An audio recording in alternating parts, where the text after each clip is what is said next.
3, 2, 1. We're live now. Cool. So we're gonna wait for a minute or less so that we have just some more attendees coming in, and then I will start introducing you guys. I have done my homework, and I know you guys, who you are. I know your business. I know what you do. I know what you posted on LinkedIn few weeks back or few days back. I know all of that, and it's all in here. And I read about you guys. So you guys are such fabulous people. It would be my honor to introduce you guys. All of you are such fabulous people. Uh, so, all right, cool. Let me introduce myself first. My name is Amit Koshal. I'm an engineer and a lawyer, and I have I have I have founded this company called Inalito with my founder called Mr. Anand Katakwar. Anand and I founded this company a few years back. We focus on e-commerce companies. We have a software product for e-commerce companies. The software product is on Shopify, Magento, BigCommerce, WooCommerce. So our product gets installed onto a Shopify or a Magento or a BigCommerce website, and it makes the website smart. It makes the website AI enabled.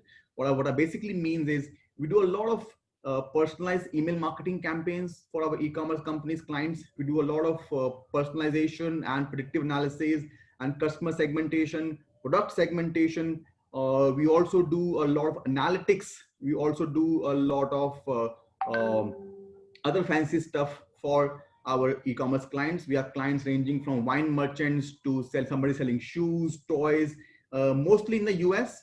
We do also have some clients in India, but most of our clients are in the US. That's about me and my company. I would like to introduce Dawn first because Dawn is also a lawyer. So I have a soft corner for her because she's also a lawyer, and she switched her career from being a lawyer to somebody who has a passion for baking. Now, that's excellent. That is superb. She was a trial attorney for 20 years in the States, and now she's consulting people in baking. That's a superb, Dawn. Now, Dawn has been baking since 1988, okay?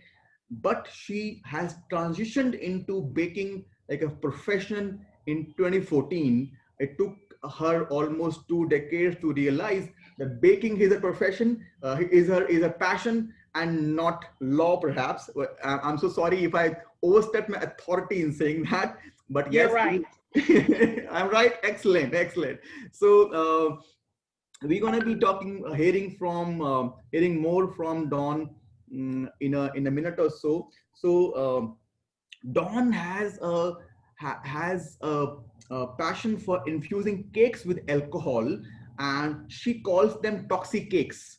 That's a superb name for your cakes, toxic cakes. That's so exciting. I hope that you have your trademark for the name toxic cakes because I would steal it otherwise. Excellent. That was Dawn this morning. Thank you so much, Dawn. I will jump on to Jimmy now. Jimmy, I have studied about. Jimmy has experience in knowledge of business, and he leads the way to NoBake to grow from small pop-up into a thriving multi-store operation. Jimmy, for those who don't know, NoBaked, it gives cookie dough lovers a chance to indulge in their favorite dessert, giving those with allergies and health restrictions the chance to indulge in an incredible dessert experience, empowering others to indulge in their desire to be an entrepreneur. So he is also somebody who's a food lover, and he is giving experience to people who have allergies and health issues. And for them, his very niche, very specific, very targeted sector of people who love to eat, but there are certain restrictions. Don't eat that, don't do that. So Jimmy is your go-to guy. Jimmy left the corporate world 2 years ago to follow his dreams and to help people love their desserts, love their food. Jimmy, great cause here. Thank you so much for coming on the panel this morning. Let me switch to David now.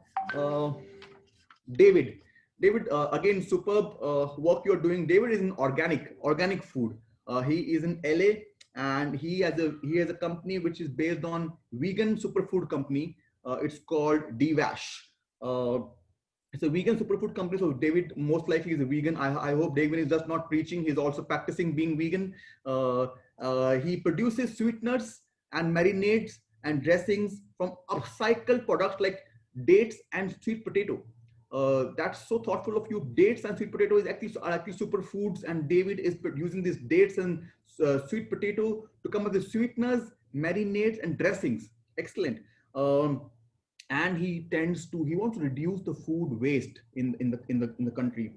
So David is what is great about David's DVash company is that they are in 6,500 stores across the US and Amazon in Thrive Market. That's a great work you're doing, David.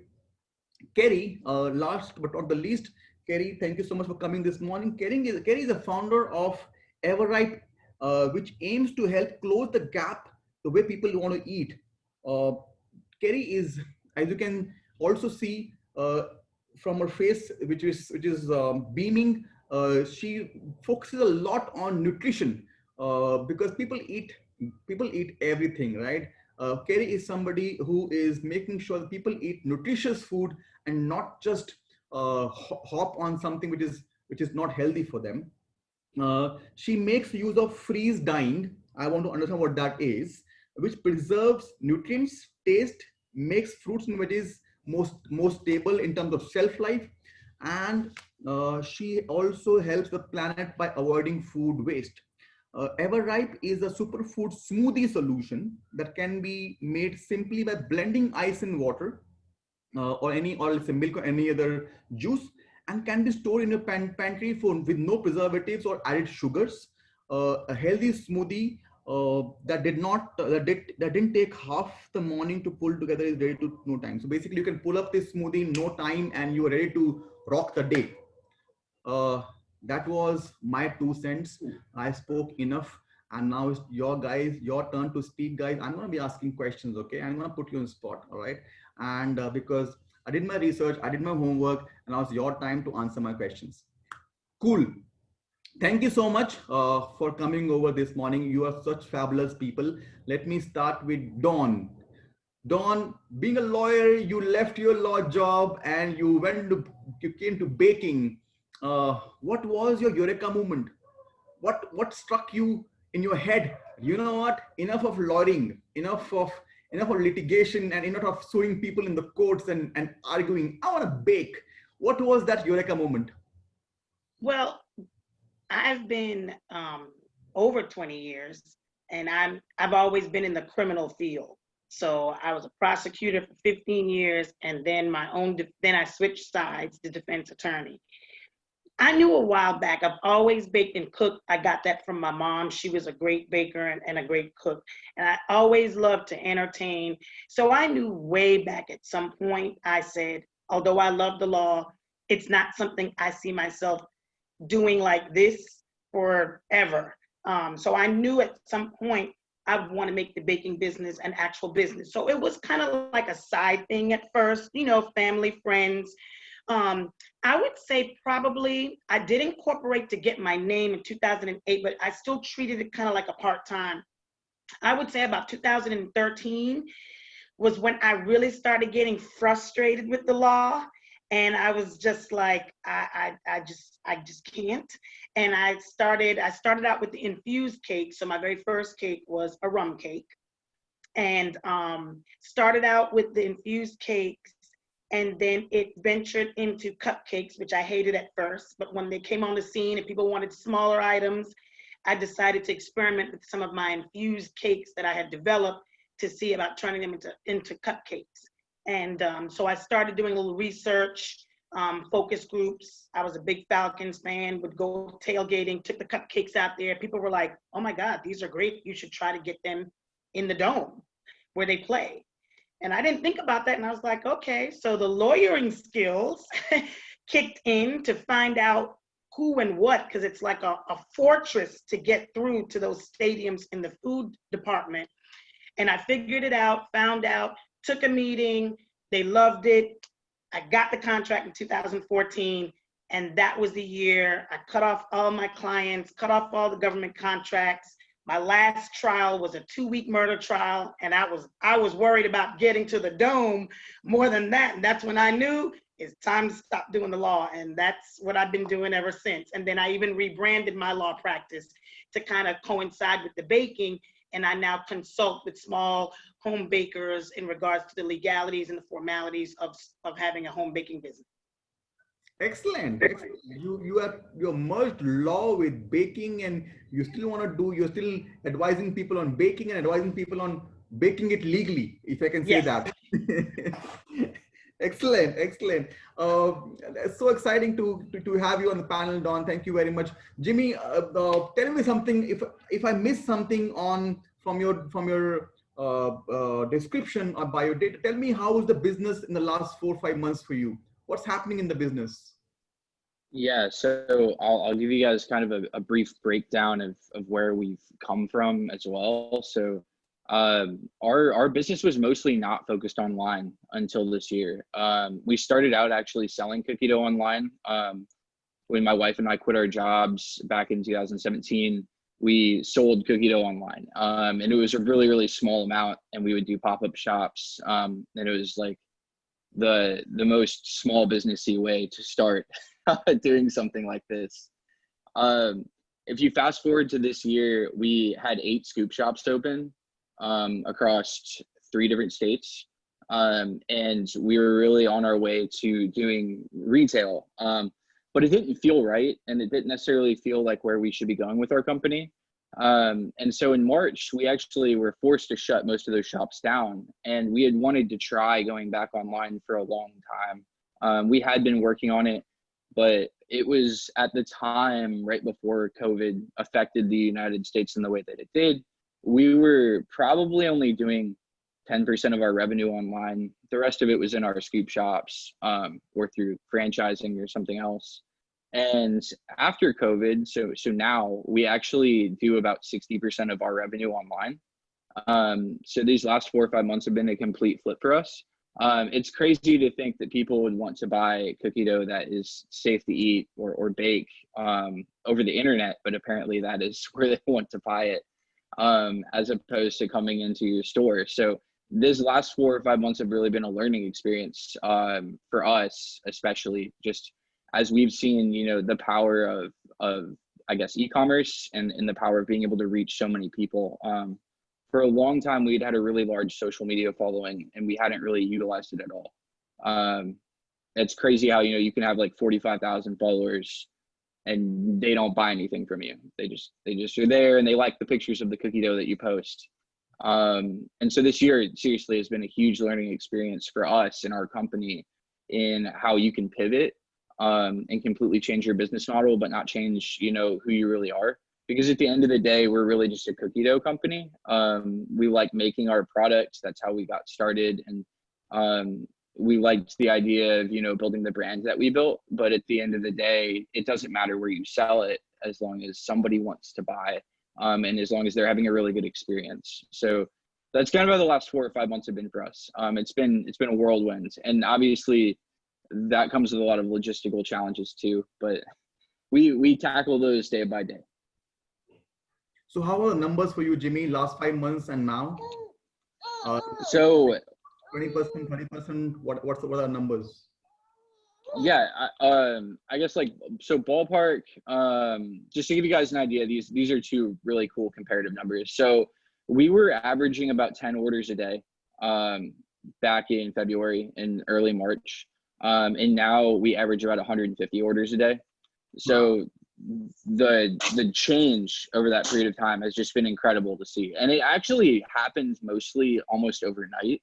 And I would encourage any of you, if I know you guys all probably sell online. I went to all your websites, but one of those things I would encourage anyone listening to this to do is to lean in when things get really hard or they're scary, because for us, we were at a point where we were very afraid. We had to shut all of our stores down. And I have a friend of mine, Chandler Welling, who runs a media company here in Nashville, who convinced me to spend $300 a day on Facebook ads. And that was it. He said, you have to spend $300 a day or you're not really doing anything. Spend $300 a day and you'll see what happens. And the difference in our sales literally from March 12th to March 16th were just us spending $300 a day and leaning in on the content we had already built on social media. If you have a really clean brand on social media and even just a small amount of followers, leaning in on ads can really be effective, especially when you're in that small area. Because in reality, you should have been doing it the whole time. So if you haven't been doing it, you've been building a brand and not monetizing it. So you can get to a place so quickly where you start seeing this revenue that doesn't even, like, it's nothing you would have imagined, right? So for us, 15 times larger online than it had been previously in just a week. And then obviously it leveled off, and we've had a lot of challenges and struggles since then. And it's been hard to keep up with it. It's been really hard to learn to change how we do things. But at the same time, it was that initial, simply the initial decision to say, like, well, we might as well try this. This could change, who we are and how we do things. And that's what we've wanted to do. I think that's the hardest part for a lot of entrepreneurs. It was for me. Because for a long time, you think like the business model I've chosen, that is the one that should be correct. And you really should get out of your own way and try new things when things aren't working. I've constantly told, I think I just tell it to myself mostly, but I will tell like friends, when they're asking me for advice, which I don't know if that's very often, but I feel like business should be something where it will always be a struggle. You'll always constantly be at some sort of struggle point, but it shouldn't feel hard. It should feel like you're getting somewhere. So even when you're climbing a mountain or, you're rock climbing, you're doing something like that, it's gonna be extremely difficult to get up the cliff, but you are slowly making your way up the cliff. When we were opening more stores, especially on store like 6, 7, 8, it did not feel right.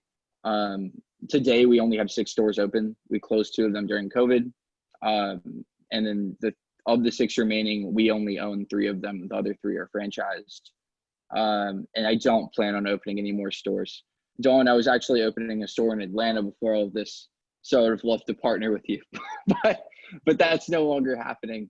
But yeah, so it's just been weird, right? Like you get to a place where your business completely changes, and sometimes it's an external factor, like this virus, but apparently that is what we needed.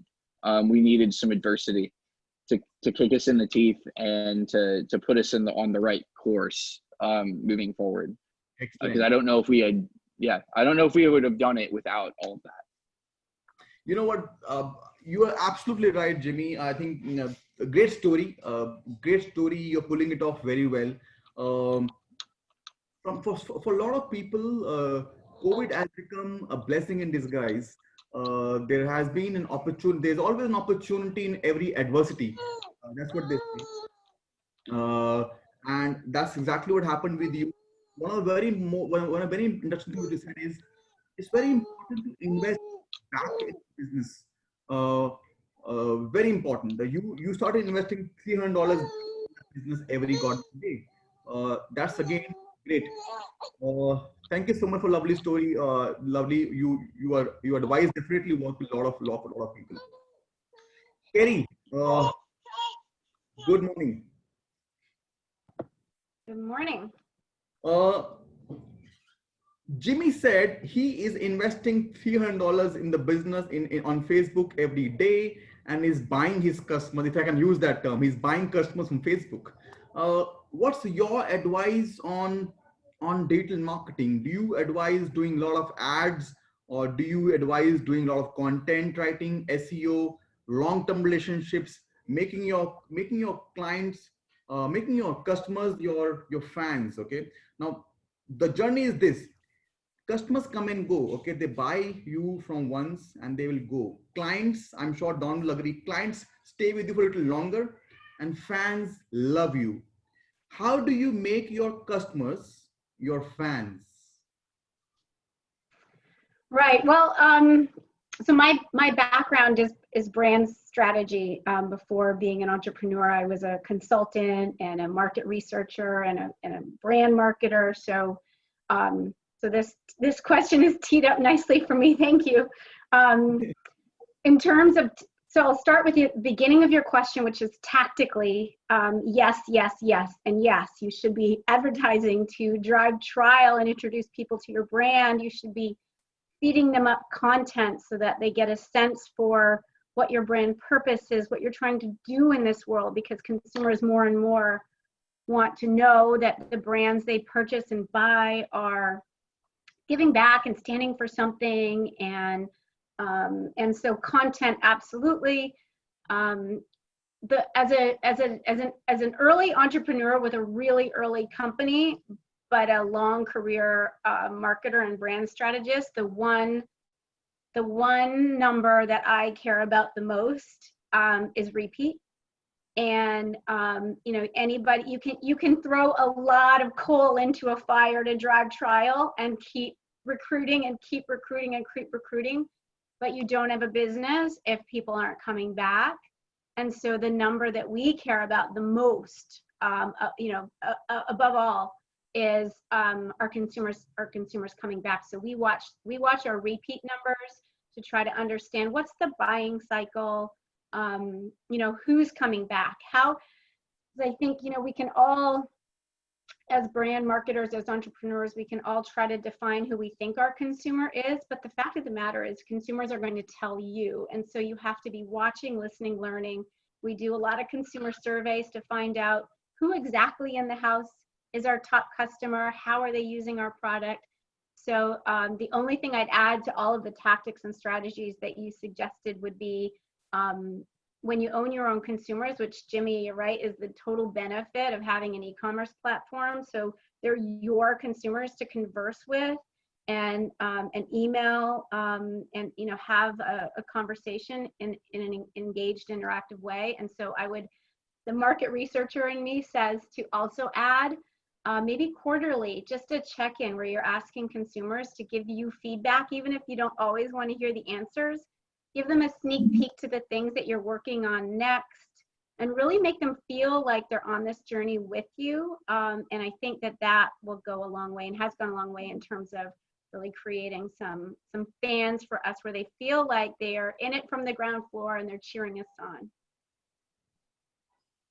Excellent. Thank you so much, Kerry. Those are some really, really good inputs, feedback, and telling the purpose of your brand. I think most of the entrepreneurs do not understand the why of the business. Why are they doing what they're doing? What's the purpose of the brand? What they want to convey? What do they want to achieve? How do they want to get perceived by the consumers? That's excellent advice, Kerry. Coming to David. David has been listening to us very, very calmly and patiently. David, you have done wonders. You are in 6,500 stores across the US. So are you also selling online, and what's your business bifurcation, online versus offline? So yeah, we sell online through Shopify as well. And you know, it's you know, COVID has definitely been an interesting time for us. We've seen our in-store sales increase exponentially. You know, a lot of people are looking for healthy, better for you sweeteners. We also took this time during these past couple of months. We're going to be launching in Q4 a couple of new healthy alternative products that we believe will fit really well for potential subscription models. So we're going to be launching a line of bars, a line of chocolate and rope dates, and better for you snacks. And so, you know, when really focusing online and e-com, you know, we really realize that you want to build products that are light and easy to ship. So our current SKUs that we sell in stores are a bit heavier. You know, we found the magic number to be under a pound. And so the current SKUs that we have are glass bottles. You know, we try to reduce plastic as much as possible. But it's tough. It's difficult and expensive to ship glass. You know, it's heavy, it weighs a lot, it can break. And so, you know, I would say that right now, brick and mortar definitely makes up probably 75% of our business. But we've definitely seen a tremendous amount of growth online. over COVID as well. And we're really excited for the new SKUs. I think we're going to be, definitely replicating, Jimmy's model. We've been starting to increase and put more time, energy, and money into Facebook ads, creating content.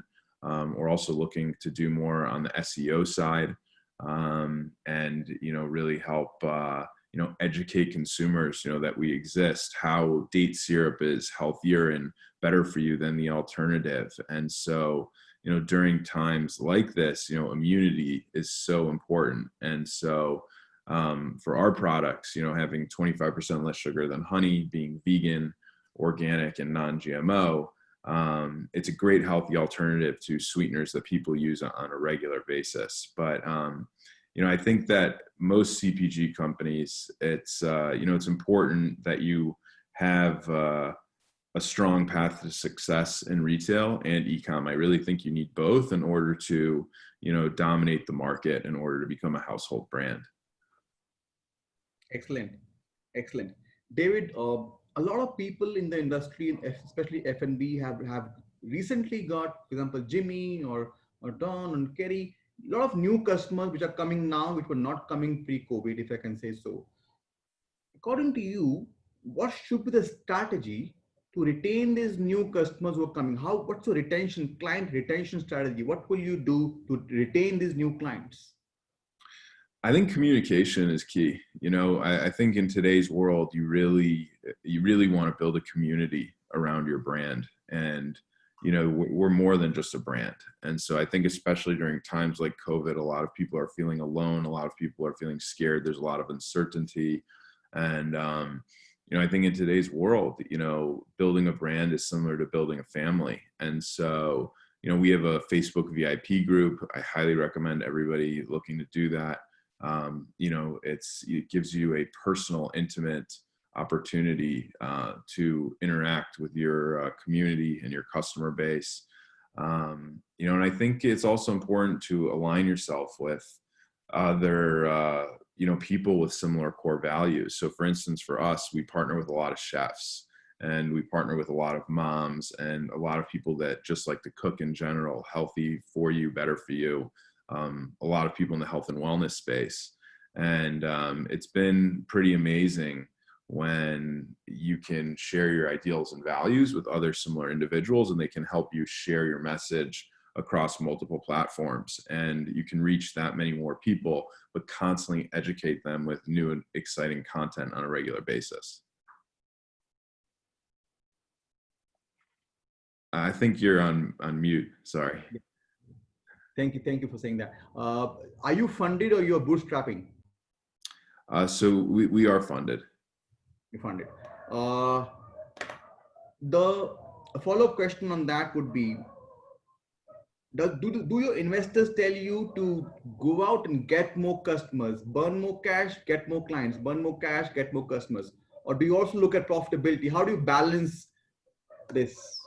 Great question. We're really lucky, and our investors are incredible people, and we really, from day one, we focused on profitability. I think you have a lot of food and beverage brands that focus on top line growth, and I think especially during the pandemic, I think it's been a rude awakening for a couple of companies, and I hope we all get through this, but profitability is really key to success. That's what allows you to be, completely, independent. And so you need to be able to grow your business, and, you don't want to constantly have to raise money in order to grow. I mean, food and beverage is a lot different than tech. We don't have the same multiples as a tech company. I mean, it's one thing if you're Uber and Lyft, and I know they get a lot of pushback, especially, today's world as well. But, positive EBITDA is key. If you have positive cash flow, and if you have a real path to even break even, it gives you a lot of control with your own business moving forward. If you constantly have to raise money every time you need to produce, for working capital, then you're going to end up diluting yourself so much that you ended up really just creating a business so you could work for somebody else. So, for us, I think it's, for us, it's always been a priority. My business partner, Brian, he's incredible. And we've always made sure to focus on being profitable so that we could, continue focusing on growing the business the right way. That's great advice, David. Thank you so much. Don, what platform do you use, and which are your favorite apps on the platform? You mean social media wise? Even if are you selling online as well, or are you just consulting with? Yes, no. I am totally online. I started online, so this kind of wasn't new for me. What COVID did, which was crazy, was because prior to COVID, I was actually kind of getting away from online. Here in Atlanta, we do a lot of drinking festivals, and I was doing the drinking festival. So I was seeing the volumes, did quite a few things for liquor brands, Jack Daniels. They would contact me when they're introducing a new liquor. They're the only people that I will customize, allow them to tell me what to put in, what liquor they want me to put in a cupcake. Otherwise, it's what I've developed. So I was doing those kind of events. And I was doing festivals starting from February all the way through November. So that was kind of like a couple times a month, the volume of cupcakes, hundreds in one day. I was kind of getting away from online.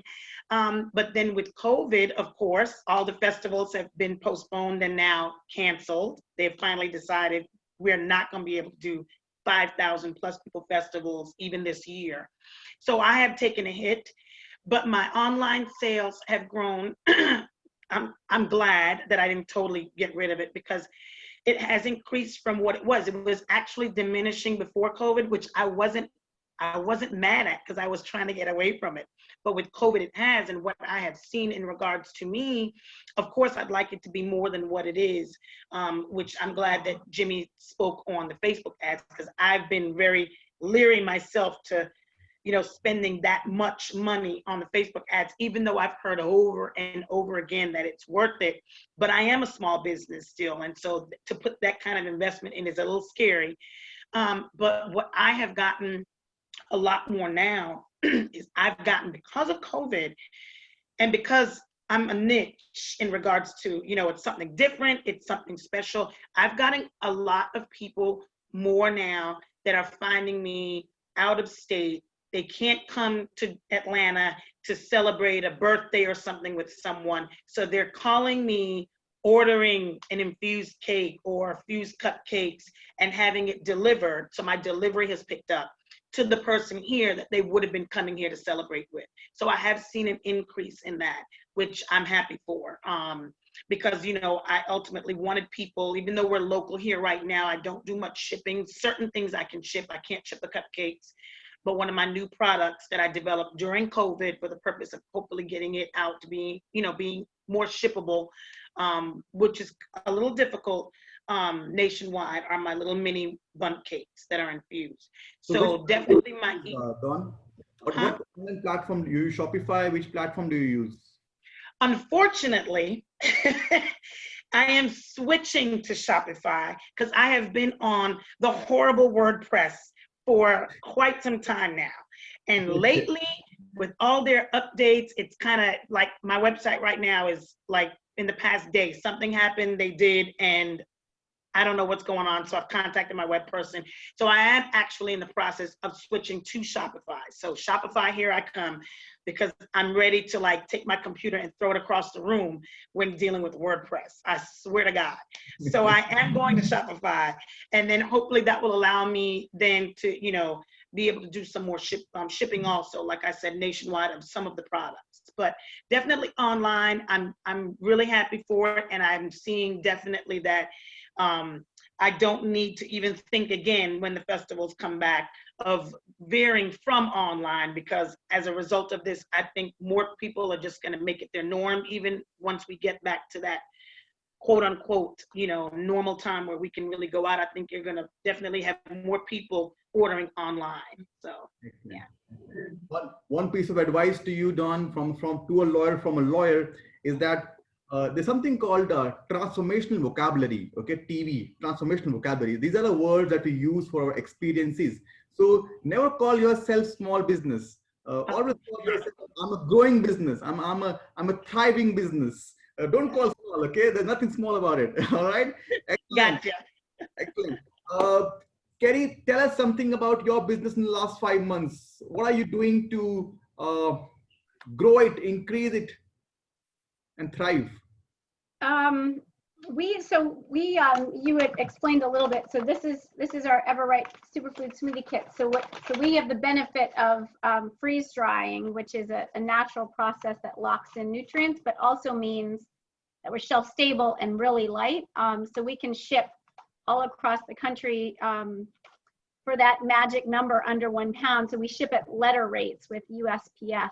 And so we created our recipes with freeze-dried fruits because we wanted a really easy solution that was really tasty. Never in a million years expecting end of times relevance. And so all of a sudden, like Everipe became relevant for all of the reasons that we never would have built into a strategy deck in terms of immune boosting and free delivery and stores in your pantry, and everybody was loading up their fridge and their freezer and they were jammed to the hilt. So we really, sheepishly rode a lot of success waves in terms of tailwinds through COVID that we would give back for all, of the tragedy that has ensued. But we right out of the gate saw our business take off. And so March, April, May, we were doing gangbusters. We very fortuitously launched on Amazon. We had planned to launch on Amazon, and we delivered our first couple of pallets into Amazon March 17th. Thinking based on all the headlines that it was going to sit in the warehouses, and somebody in Amazon Emerging Brands team found us and shepherded us in, and so that channel has taken off.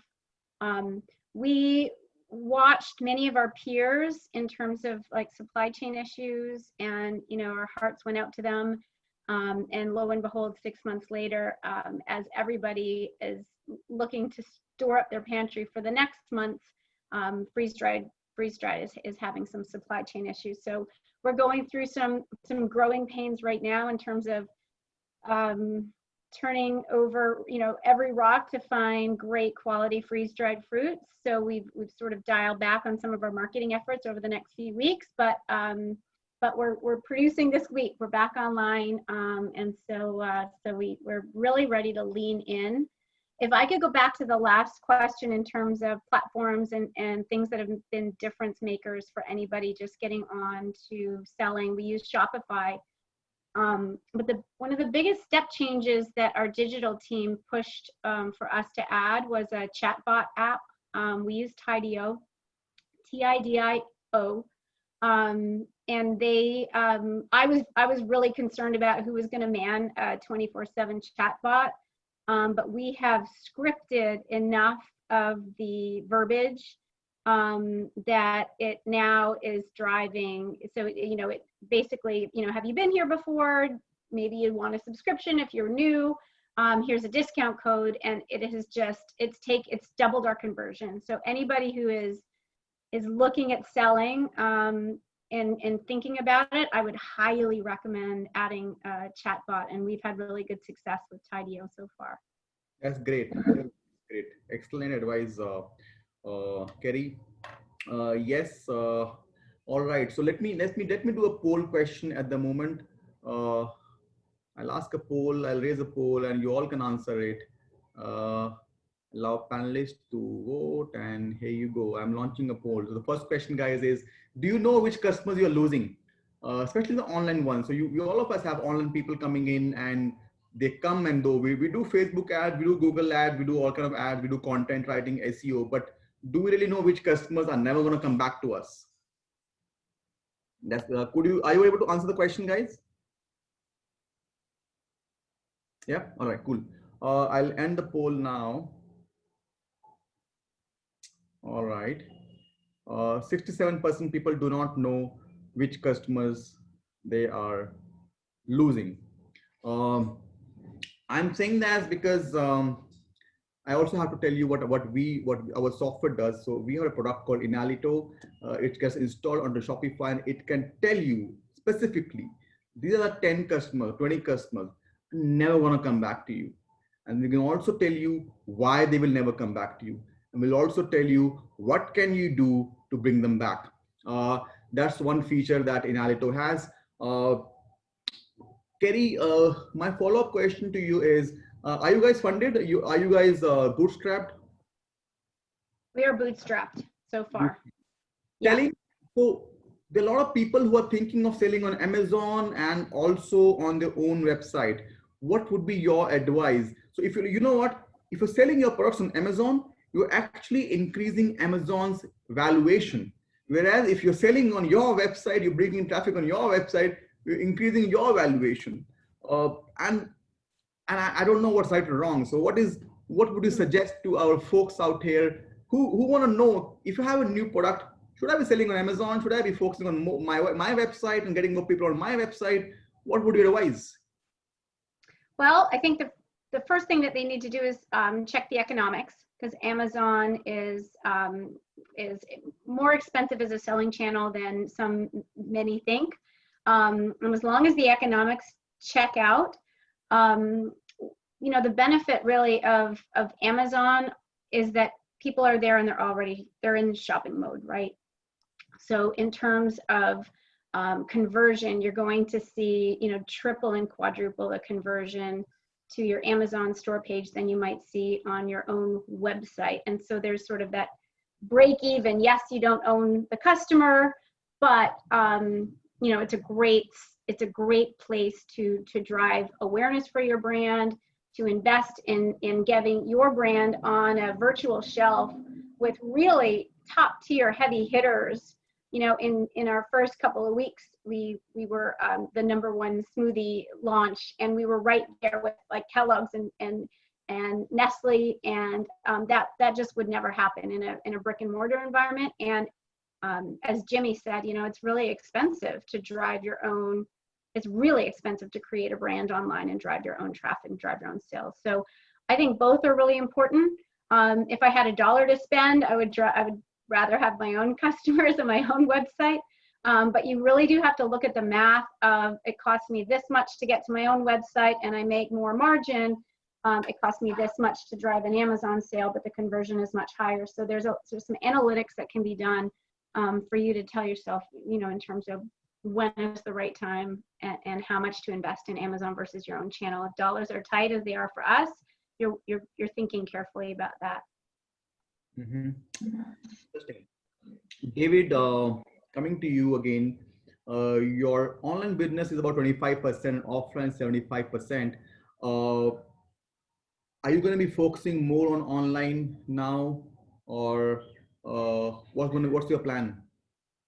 Yeah, we're definitely, I wouldn't say more, but we're definitely going to be hiring a couple of people to help us manage the process. So one of the best things we did is we've hired a couple of virtual assistants. There's a great company, Staff Street, and they've been really incredible. And if anybody on this chain wants an intro, I'm more than happy to help.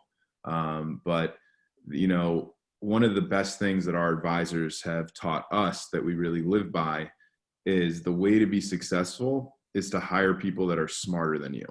And so we're all about delegating, and we're all about really, creating the best family and team.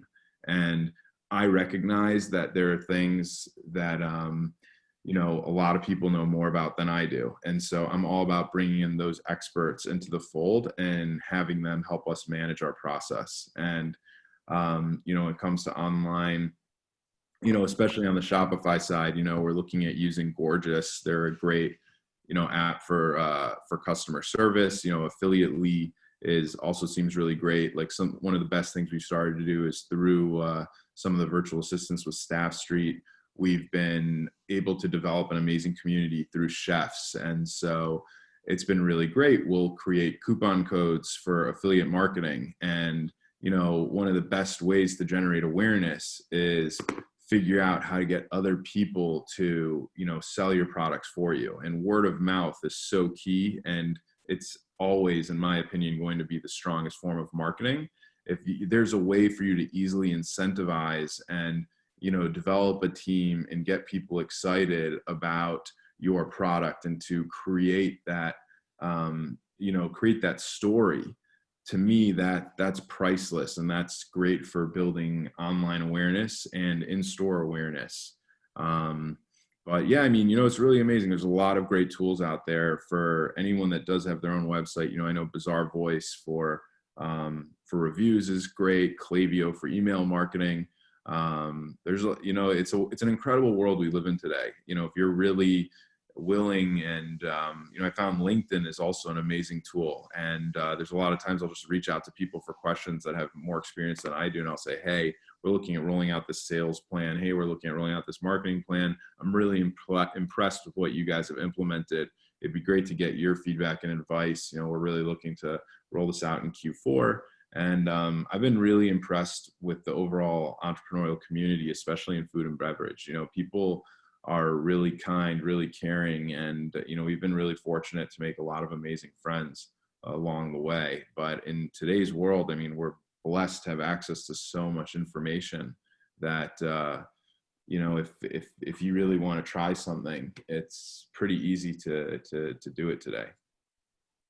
That's superb. David, you're absolutely right. You have advisors and mentors, and we also have a couple of advisors in the US and in India. And you know what Henry Ford said? Henry Ford said, the smartest people hire people who are smarter than them. That's exactly what he said. And I'm so glad we can confirm on that. Now, I wanted to ask a question to Jimmy, but he just left. He perhaps understood that he is next. Jimmy, I'm not gonna let you go, man. You can't escape. Jimmy, on your social media profile, you mentioned that if an entrepreneur wants to start a business, you are the one they should come to for some advice on entrepreneurship. What advice would you give to entrepreneurs coming into e-commerce business? Yeah, so that's a really great question. It's also a very big question, but I mean, if there really are only a couple of things that I advise people to do, and the whole entrepreneurship thing, guys, comes from the whole like the franchising side of our business.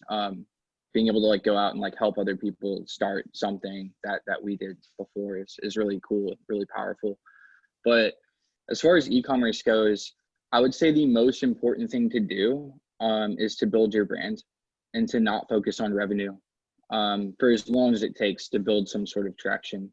At the end of the day, you know, things don't necessarily happen overnight. Our order boost happened overnight because of the 3 years that we had prior, like, built our company. It was built off of a foundation and a brand that was doing millions of dollars in sales in a completely different channel. You can't do that overnight. You know, if you're just like, I'm going to take this product that I have, it's really cool, get online and sell it. There's these two kids that I advised them on their company. They both graduated from the same school as me this past year. They have a company called Vitamin Honey, which is really cool concepts. They put honey in, or they put vitamins in honey. And one of the co-founders, his brother has Crohn's. So they were doing it at home for his brother for a long time, because it helped him get like the vitamins that he needed. And it's really interesting how they're so gung-ho to get so many different things done. But at the end of the day, the thing that has mattered the most and the thing that helps the most is being able, sort of like David said, to build a community first, but also to build content. If you have really compelling content, especially in e-commerce, that becomes a really powerful tool. At the end of the day, if you go on Instagram right now as a person, and you open up your feed to the search page and you just start looking for stuff, you're going to click on certain things, and you're going to click on the best content there. And best is different for each person. Obviously, there's a lot of clickbait on there with like the fancy cars or like the nice house or whatever. And food also is clickbait. I will throw that out there. If you have really cool pictures of food, there are a lot of people out there that will follow you just to look at the pictures of your food. But being able to build up content like that and then resonate with people and build a community, whether it be on Instagram where we built ours, or whether it be on Facebook, or some different platform that I don't know about, like TikTok. If you're able to build up a community and put out really good content, that's the first step. I mean, doing something as simple as nowadays we spend like $1,800 a day on Facebook, and it's great and it's awesome, and I'm happy about that. But like, that's not complicated. That's not hard. It doesn't take time. It literally takes a checkbook. You can get an investor for it if you want to. It's just not a complicated decision. Making really good content. My wife Megan sits in this room that I'm in. It's like kind of like our photo studio at home. She sits in this room for like 4 hours a day and takes pictures of food. And we also have 3 other photographers around the country, actually, that we found on Instagram that we ship cookie dough to every month, and they take pictures of food. And we have an agency here in Nashville that makes videos of cookie dough for like a lot of money. And it's literally all about the pictures and videos of our cookie dough. At the end of the day, that's the only hard thing that we do.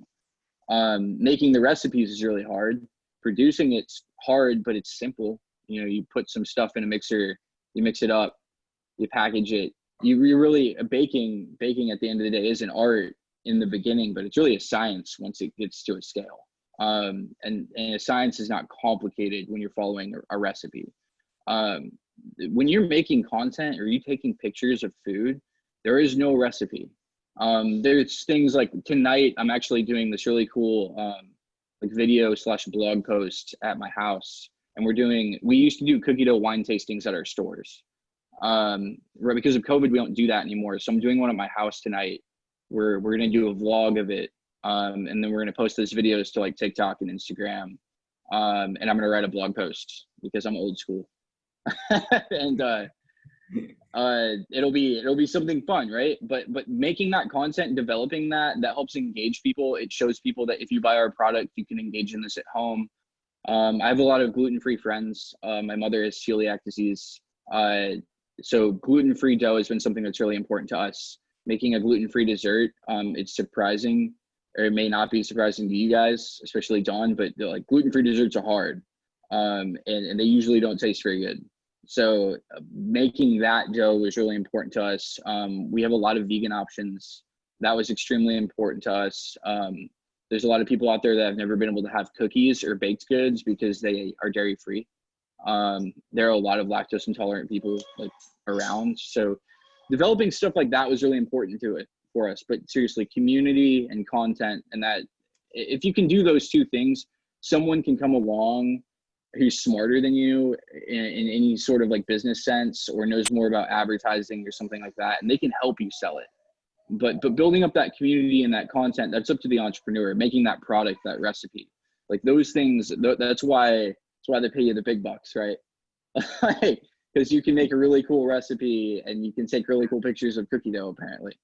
It's very inspiring, Jimmy.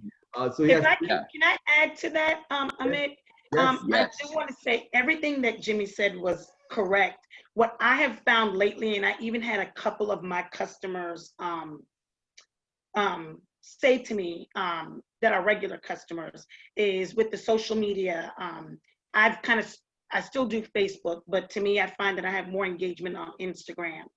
And I do a lot of stories, but what I've also found is that along with your brand and your product, especially if people know your product, they've had your product, they love your product, they know that your product's a good product. And in this time, and especially with COVID, with folks just kind of on social media, because I've become addicted to TikTok during this time. But they want to see the behind the scenes. They want to see you as a person.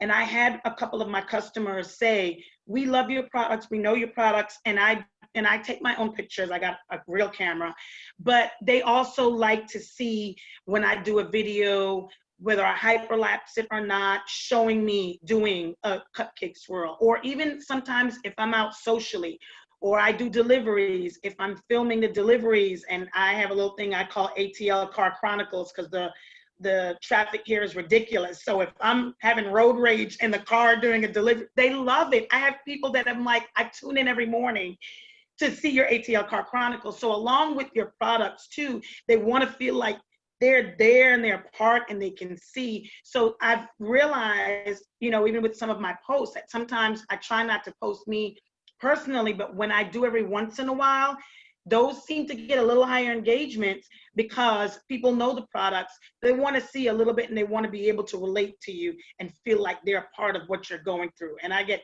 constant messages in my DM laughing about certain things, or someone that can relate, another baker that can relate to what I'm going through. So that also helps a lot to build your community and your brand, and have fans, like you said, instead of just customers. Excellent, excellent. You know what? So what we're gonna be doing is we're gonna be making small videos of all you guys and posting on different channels. And this is what is content generation is all about. You know what? The best part about this show is that we all are very honest about what we are doing. We all have stories to share, which people can relate to, people can learn from. That's fabulous. I know when I was talking to Jimmy and you were itching to say yes and you were itching to talk, the next question was coming to you, but you grabbed it yourself. And I can't stop her talking. So yes, fabulous. Thank you so much. Let me ask my next question to Kerry. Kerry, this is a subscription model, right? You make people addicted to what you're selling. Whether you're selling cupcakes or whether you're selling smoothies, you want them to just subscribe to it and have it twice a day, every day, for months, for years.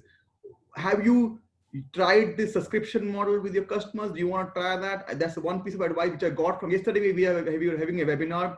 His name was Tony, and he was a superb guy. He was a Shark Tank winner in the US, and he struck a deal with Barbara, and he suggested going, and he used to sell coffee brews, and he suggested going for subscriptions and enticing people to subscribe so that you can give you discounts and stuff like. What's your take on subscription? There's something wonderfully comforting about knowing your revenue stream is going to come in reliably. So subscriptions are a fantastic tool. Are you doing it? We offer a subscription opportunity. One of the things that makes us unique is that we don't mandate it. There's a few other subscription or smoothie delivery companies that you have to marry them. You can't date them. So you can't even try one smoothie before you need to sign up for a subscription. And thanks to some consumer research that we did, we learned that that the fact that we don't force consumers to start with us with the subscription. And again, I'm not saying you force them, but how do you entice them to subscribe? Yeah, so we also, as David mentioned, we use Klaviyo. And so we've got a series of triggered emails. So as soon as somebody comes back to us a second time, they receive a triggered email that says, so happy you're loving Everipe. Did you know you could save even more? Have it come. We have really flexible subscription opportunities in terms of you can get it daily, you can get it weekly, you can get it every 6 months if you want to. And so email has been our best tool in terms of converting consumers from transactional to subscription. And some consumers just jump right in to subscription right from social media. So we do also run subscription ads to see, we're always testing messaging and offers. So I've been surprised by how consumers are willing to jump right into a subscription off the bat. Excellent. Yeah, life is all about a lot of surprises, right? Cool. I'll launch the second poll question now. Let me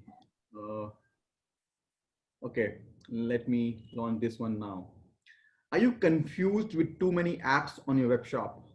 Like we use Klaviyo, we use this for that, we use that for this, and are you using too many apps and you're like, oh my God, I wish I had just one doing Klaviyo work, doing the work for chatbot, doing the work for analytics, doing the work for personalization. All right. So we have approximately 63% people are saying yes, they are confused with too many apps. I'll end the poll right now. Cool. So one of the reasons for launching this question was Inalito has an inbuilt marketing tool, which we compete with the Klaviyo of the world. But yes, how are we better than Klaviyo? We don't send one email to everybody. Different email will go to different person. If there are 10 people who are interested in 10 different things, each of them will really get what they really want to buy. So there's no one product shipped to one product being sent to all folks out there. The second thing is Inalito also understand the discounting behavior of the customers. So we have a customer in India who is in apparel, and they offer discounts on shoes. Okay, now suppose they are 20% discount on shoes, and if we know that Kerry is somebody who doesn't really care about discount on shoes, but whereas Amit needs 10% discount, only then he buy the shoe. So if the shoe offer comes to me and to Kerry, Kerry will not get any discount coupon because we know Kerry doesn't really care about discounts. Whereas Amit cares about discount, he buys a 10% discount. So let's send 10% coupon to Amit. So we also understand discounting behavior of customers, and different discounts coupons are being sent to different people so that our bottom line and top line improves. That's from me. So let me ask David now. David, in our lives we tend to procrastinate, right? We'll say, okay, we'll do this tomorrow, we'll do this next month. In this last 5 months, were there certain projects which you have been procrastinating since forever, but it took them up in the last 5 months? You stopped procrastinating and you said, okay, now I have time to do things. I don't have to go and meet friends or families or go to mall or drink 5 hours with my friends. I got a lot of time. Did you take up some projects which you had been procrastinating? I think for us, it was really launching the new products. I think that this gave us the perfect, opportunity to really set aside some time and launch some, e-com specific products that we can build around subscription models. And so, for us, the biggest thing is that we get so caught up in our day to day, constantly dealing with our customers, with the retailers, that this really freed up some time because, look, now instead we were traveling easily, once a week for the past, honestly, prior to March, it was regular for us to be on an airplane, 3 out of the 4 weeks per month, if not more. And so by reducing air travel, and I think now with the world becoming more acceptable and familiar with, Zoom calls, it's been the best thing that's ever happened for us in terms of really allowing us to prioritize our time. And so, time is the most precious commodity you'll never get back. And so, you have limited amounts of it. And so for us, instead of us being exhausted from jet lag, taking red eyes, it's great that we've been able to really, develop and maintain an incredible structure. And, we've really prioritized the launching of new products. In order to succeed, you constantly need to pivot. And, I think we've all had to do that throughout the launches of our businesses. And, for us, it's great. We have an incredible group of designers we work with, and, we always knew the type of products that we were looking to launch, but we just didn't have the time. And this really gave us that. And, Brian and myself, we really went to work, and we reached out to, multiple co-packers, multiple food scientists, and it really allowed us to, test everything appropriately. And, we're really excited for what the future has in store, since, this is something we've wanted to do for a while, and this really pushed us to get it done.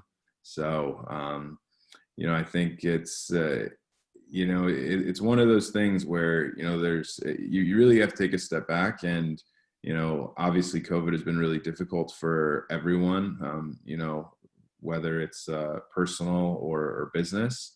But you really have to look at, the glass. You have to decide if you're going to look at the glass half full or empty. And so, for us, we really took that opportunity to say, okay, we have this group of ideas, we have a laundry list of ideas, and, our whiteboard at our office was just filled with them. And we said, okay, let's figure out what we want to do. Let's narrow it down, divide and conquer, and let's get it done.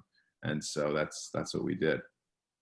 Excellent. Superb. Super, David. You also are a big fan of your team. I mean, on your social media, you are always thanking your team for how they are helping you. That's a great thing to do. That's very important to encourage the team when they're doing good, and perhaps take the brickbats on yourself when something goes wrong. I think that's what leaders are all about. I mean, take the criticism yourself and encourage the team when they do something good.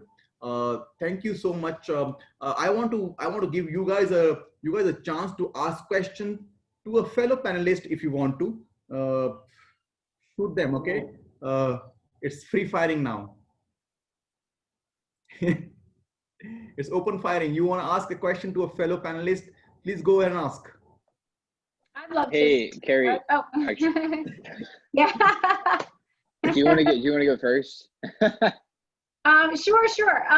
I was going to ask David how you tested your way into retail, and did you start with a sales team, sales force?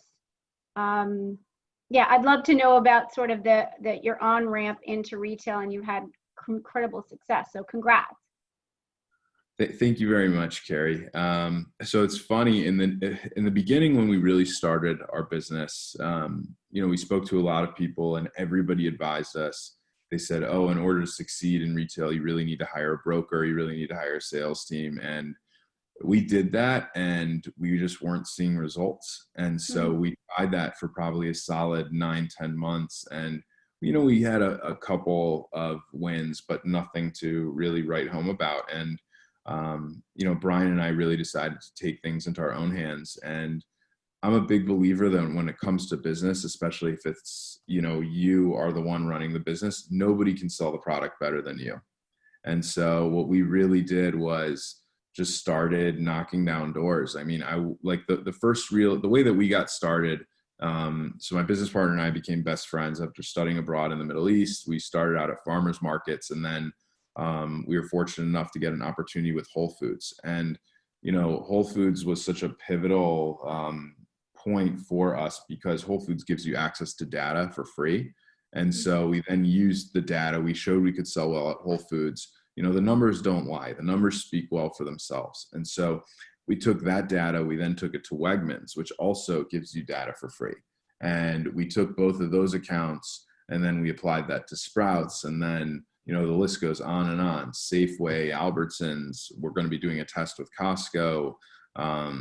And it's one of those things where I really learned that the buyers want to hear from you. If it's your company, look, some companies, it all depends what your budget is. In the beginning, when we were starting out, we were really bootstrapping. And, I think as, Jimmy alluded to with content, content and branding today are key to succeed. You have 2 seconds to get a consumer's attention, and that's the same for a buyer.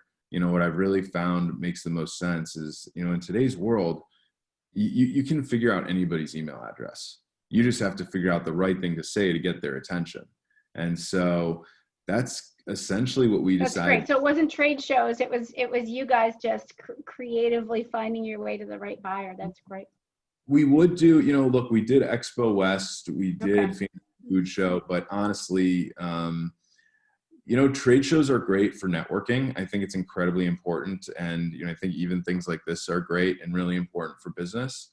But at the end of the day, what I think really created those sales was us just reaching out. And, I think, did it help that we were at the trade shows, or we were able to use it to say, hey, we're going to be here. It'd be great to meet with you.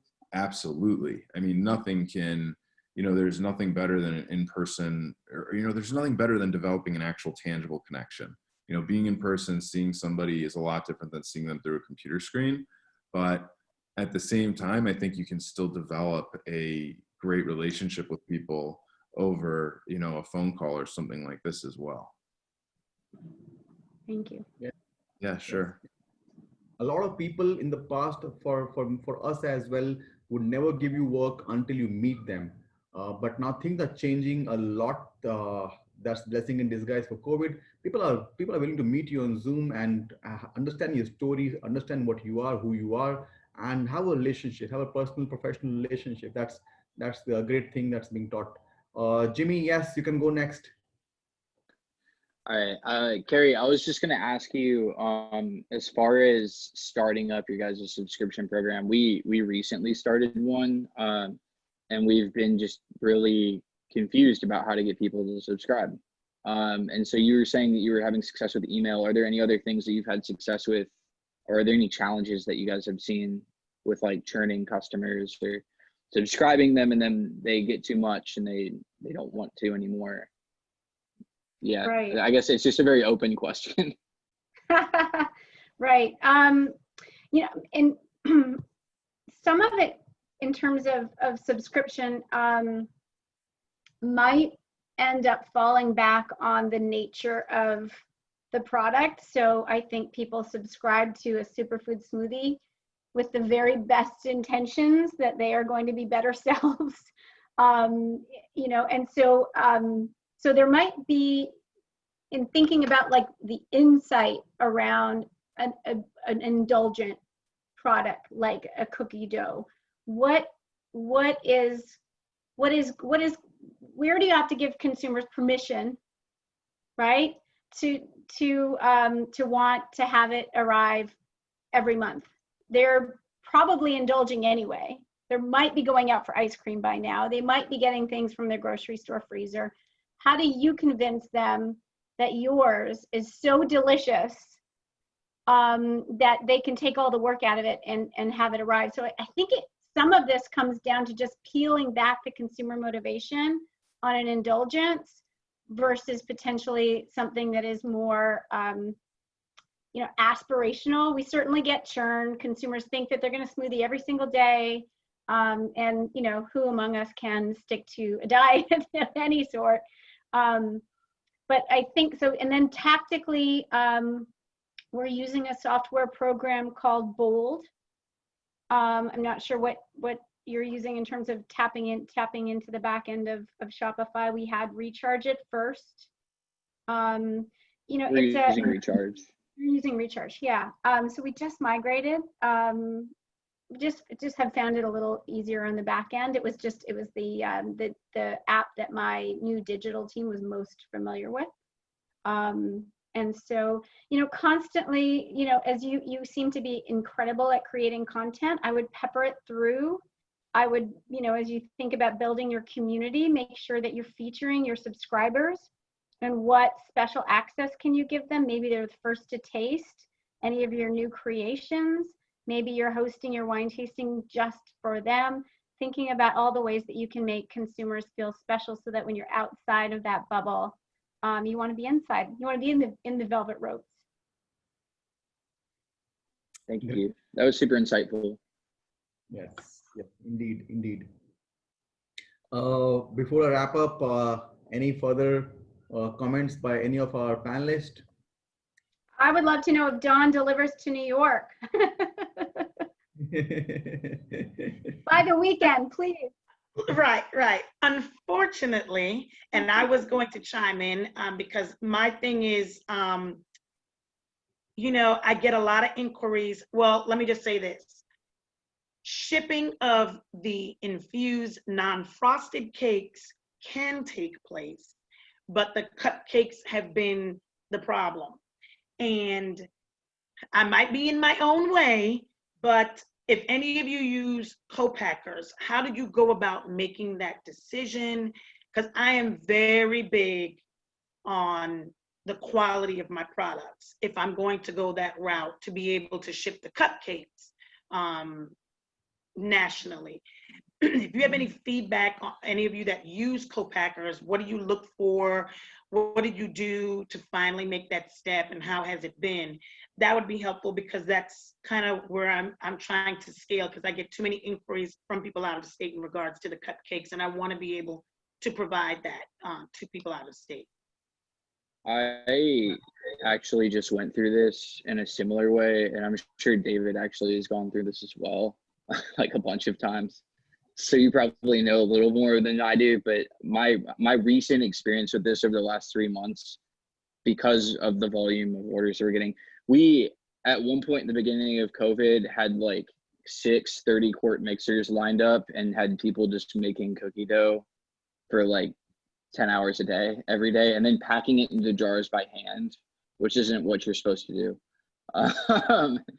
So that was great. But when we were looking for a co-packer, we actually had issues with quality a lot.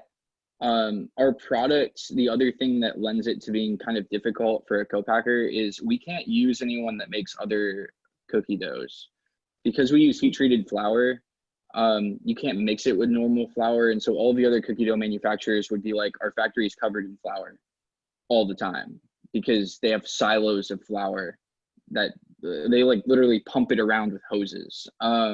We had to find someone that was not necessarily the same product as us. And so it takes a little bit of searching. But the one piece of advice that I'll give is, first, we like looked for people that made products that were ready to eat instead of looking for cookie doughs. So we actually are partnered with a protein bar manufacturer, and they're out in LA. They make protein bars normally. They're actually going to make a protein bar that's flavored like our cookie dough, which is something I've wanted to do for a while. But they just had all the same equipment, and it was no big deal for them to be like, oh, we can easily make your product looks and feels sort of the same as ours. The other issue that we had as far as quality was our water activity is really high on our cookie dough, and this may be a little bit too scientific of a answer, but we had too much water basically in our cookie dough. It's really, really soft. If you try ours and then go try like the other cookie doughs that you'll see on the grocery store shelf right now, ours is a lot smoother. And also ours, in my opinion, tastes better. But that's biased. But the thing is, it's smoother. And so we wanted to maintain that while being able, I guess, to like deal with the manufacturer's requests of they didn't want it to be a food that had to be regulated differently. And they wanted it to be shelf stable. And so ours like rides this line of like, technically it's shelf stable, but it's not necessarily in the range of like, you know that it's shelf stable. So they wanted to make a lot of changes to our recipe. I would just say that like when going back and forth with the manufacturer, the one thing that I've learned is that there is a little bit of give and take, and that sometimes you can learn something from their experience. But at the end of the day, you are the person that made your recipe. So do not let them change the way that it tastes, because the way that it tastes is what has made your business extremely successful. That is my 2 cents. Excellent, guys.